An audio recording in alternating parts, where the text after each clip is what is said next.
Bienvenue sur Africa 24 dans cette nouvelle édition du QG Weekend. Au sommaire de l'actualité, Dakar, la capitale sénégalaise, accueille ce samedi le sommet extraordinaire de la communauté économique de développement des États d'Afrique de l'Ouest. Macky Sall, le chef de l'État sénégalais et président en exercice de l'institution, a convié ses homologues ouest-africains afin d'échanger autour de plusieurs points que nous verrons ensemble dans cette édition. Focus sur l'utilisation des langues en Afrique de l'Ouest. Quelle place au bilinguisme dans la sous-région? Est-il un frein à l'intégration économique? Élément de réponse à suivre dans ce journal. Et puis les Jeux africains se poursuivent toujours à Brazzaville, capitale congolaise. Retour dans ce journal sur la compétition d'athlétisme. Mais avant de développer ces titres, remaniement ministériel au Gabon, le chef du gouvernement, Daniel Anaondo, a procédé vendredi à un nouveau remaniement de son cabinet, marqué essentiellement par l'entrée de représentants de l'opposition, à l'instar de Jean de Dieu Moukani Iwangu, nommé ministre d'État. Parmi les changements, il y a lieu de citer notamment Alain-Claude Bilibinze, jusqu'ici porte-parole de la présidence gabonaise, qui s'est vu confier en plus le portefeuille de ministre de la Communication. Ce remaniement est le troisième depuis l'arrivée de Daniel Anaondo à la tête de l'exécutif gabonais en janvier 2014. Ce changement arrive à moins d'une année de l'élection présidentielle de 2016. Sommet extraordinaire de la communauté économique de développement des États d'Afrique de l'Ouest à Dakar ce 12 septembre 2015. L'objectif est ici d'échanger autour de la crise en Guinée-Bissau et sur les prochaines élections présidentielles dans 3 pays de la sous-région ouest africaine. On fait le point avec Idalat Mirabel Bissou. Les chefs d'État de la communauté économique et monétaire de l'Afrique de l'Ouest en conclave ce samedi 12 septembre 2015 à Dakar au Sénégal. Une réunion extraordinaire initiée par le président en exercice de la CEDEAO, le président sénégalais Macky Sall. Elle portera sur la crise en Guinée-Bissau et les prochaines élections présidentielles prévues au Burkina Faso, en Côte d'Ivoire et en Guinée-Conakry. Pour des raisons politiques, si on prend le cas de la Guinée-Bissau, les tribulations que connaissent la gouvernance politique avec le renvoi du gouvernement, les perspectives d'élections anticipées, et la crise sociopolitique que cela a généré. Également pour le Burkina Faso, vous savez que les élections sont prévues pour le 11 octobre. Élections à haut risque dans la mesure où il y a des turbulences au niveau des candidatures à ces élections, ce qui crée une tension politique dans le pays. Le sommet des chefs d'État de l'Afrique de l'Ouest prévoit de s'appesantir sur la nécessité d'ouvrir les scrutins présidentiels et législatifs aux candidats qui rassemblent les conditions légales et constitutionnelles. Un débat ouvert suite aux candidatures recalées au Burkina Faso.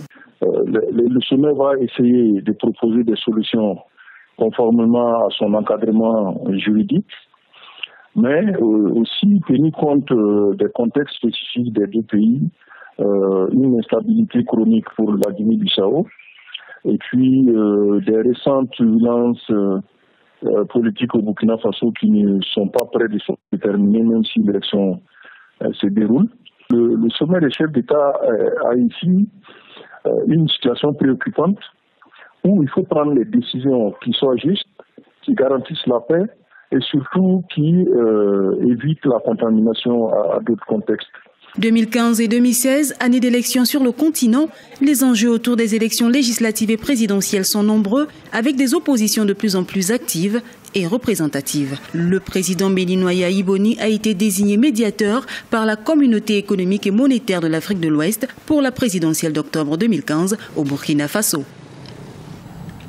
Manifestation en Tunisie ce samedi. Malgré l'interdiction des autorités, le mot d'ordre est maintenu. Les manifestants vont militer contre un projet de loi controversé d'amnistie des délits de corruption initié par le mouvement citoyen Non, nous n'allons pas pardonner.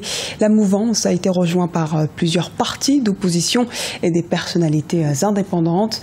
Ce projet de loi de réconciliation prévoit l'amnistie de personnes poursuivies ou condamnées pour corruption en échange d'un remboursement des préjudices et d'une pénalité financière. Reprise des pourparlers politiques entre Libyens au Maroc. Depuis jeudi 10 septembre, les différents protagonistes sont réunis à Skirat, dans la ville côtière marocaine. La communauté internationale a parallèlement appelé à accentuer les efforts afin d'aboutir à un accord de paix avant le 20 septembre 2015. On fait le point avec Lisa Elsi à Kizimana. Reprise des négociations interlibyennes au Maroc. Depuis jeudi 10 septembre 2015, les Libyens ont regagné la table des pourparlers politiques. Ces négociations qui se tiennent à Skirat, dans une ville côtière marocaine, sont pressenties comme une dernière chance de résolution de la crise libyenne. Nous espérons vraiment que les parties comprendront que la date butoir du 20 septembre doit être la dernière, qu'elle doit être celle qui permettra à la Libye de sortir de la crise. Cette reprise de négociation intervient après les pourparlers qui ont eu lieu les 3 et 4 septembre 2015 à Genève, en Suisse. Elle constitue une étape cruciale pour former un gouvernement d'union nationale libyen. Il faut se rendre compte que la situation libyenne s'est sérieusement dégradée. Il y a de nouveaux défis qui sont rentrés en compte. Il y a le Congrès national général dont 2 membres ont démissionné dans l'équipe de négociation. Donc il faut maintenant rétablir la légitimité des négociateurs du Congrès national général. Ensuite, il faut prendre en compte des défis qui deviennent de plus en plus nombreux. Il y a la montée du danger terroriste orchestré par la mouvance de Daesh, mais aussi la menace de l'effondrement économique qui est palpable depuis quelques années. Il y a des acteurs qui ont fait de l'acte terroriste tout un métier. Donc il va falloir œuvrer aussi à la reconversion de tout cela. Donc les délais impartis pour finaliser tout cela me permettent quand même d'être un peu réaliste, donc un peu pessimiste quant à la faisabilité dans les délais de toutes les conclusions qui seraient à mettre en œuvre. Les délégués du gouvernement libyen reconnus par la communauté internationale ont déjà accepté un accord préliminaire, mais le gouvernement rival installé à Tripoli ne l'a pas encore fait.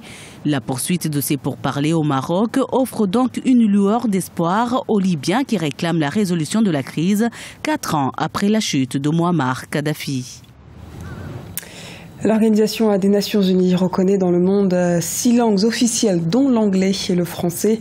Ces 2 langues sont justement privilégiées en Afrique de l'Ouest. Elles seraient en effet un facteur d'intégration socio-culturelle. Les précisions d'Emefa Kofi. Quelle place pour le bilinguisme en Afrique de l'Ouest? Dans cette région du continent, l'usage du français et de l'anglais se révèle aujourd'hui d'une importance capitale, notamment du point de vue économique et socio-culturel. Le Togo, pour sa part, a vu ces dernières années la naissance de nombreuses écoles bilingues. L'idée est qu'à travers l'anglais et le français, la sous-région puisse réussir son intégration. L'intégration que nous cherchons tant, qu'il soit économique, socio-culturel ou scientifique, il passe par ces langues qui sont les outils de travail.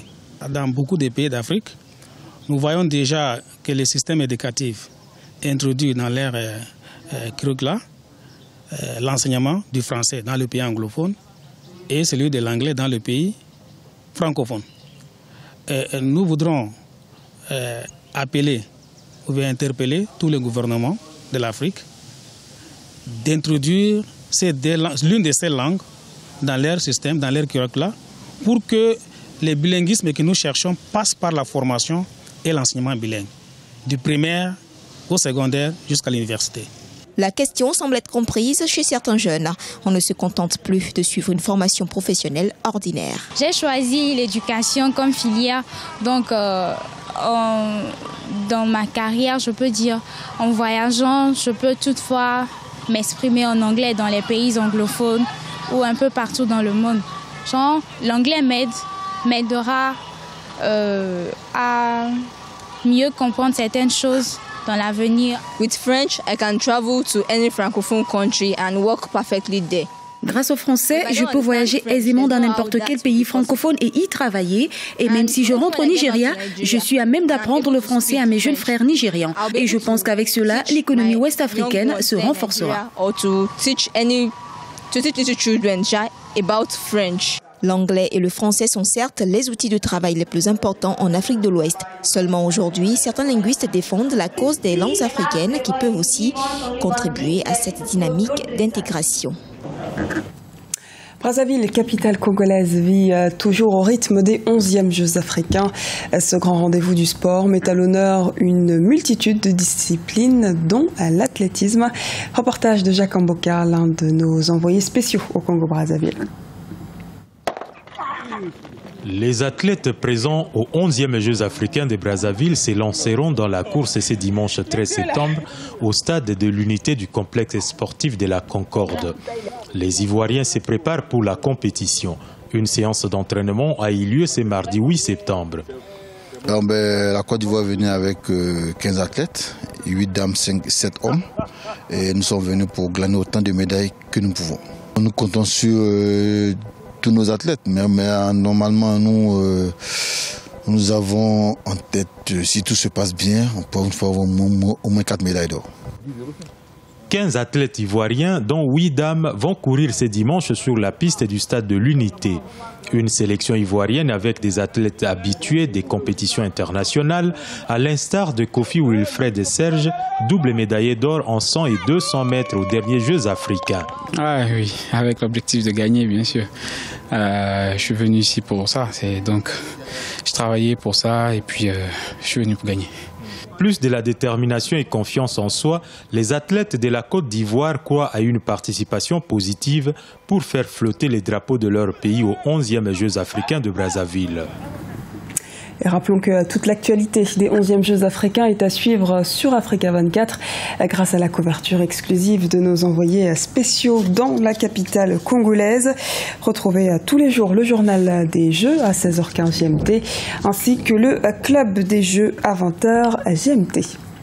C'était le journal de la rédaction. Merci de nous avoir suivis. Retrouvez dans un instant une nouvelle édition de l'actualité sur Africa 24.